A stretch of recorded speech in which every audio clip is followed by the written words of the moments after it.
MP হটাও,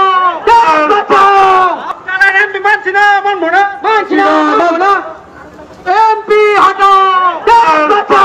আপনারা কি জানেন যে এমপিদের আপনারা ভোট দিয়ে জিতিয়েছেন, তাদের মধ্যে 3 জন, ঘাটালের দীপক অধিকারী, বীরভূমের শতাব্দী রায়, কোচবিহারের জগদীশ বসু বা সোনিয়া, তারা সেদিন ভোটদানের সময় উপস্থিত ছিল না।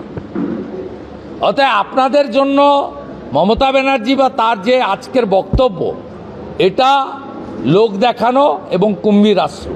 স্যালাইন দিয়েছিলাম তো, ওই জন্য স্যালাইন দিয়ে না শুয়েছিল, অসুস্থ ছিল, তাই জন্য যাওয়া গেল।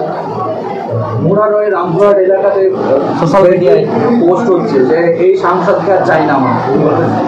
যে সাংসদ এলাকায় থাকে, যে সাংসদ প্রতিদিন পার্লামেন্টে হাজির থাকে, সে একটা বিশেষ দিনে থাকুন না কেন, নিশ্চয়ই তার সমস্যা হয়েছে, শারীরিক সমস্যা কি পারিবারিক সমস্যা তো হতে পারে, তাই না? সে তো মানুষ। সিনেমার মধ্যে ঝগড়াটা নতুন কিছু নয়। দেখছেন না মহামৈত্র আর এর মধ্যে কি ঝগড়া চলছে, চুলোচুলি চলছে, তো ওটা নতুন কিছু না। কংগ্রেসের কালচারটা ওদের মধ্যেই আছে। এই মিছিলে স্লোগান দিতে শোনা গেল, সেলাইন এমপি মানছি না, সেলাইন এমপি দূর হটাও। না, এটা কেউ হয়তো পাশ থেকে বলে ফেলেছে, বিচ্ছিন্ন একটা ঘটনা, এটাকে বড় করে ধরলে হবে না, এটা বিচ্ছিন্ন ঘটনা।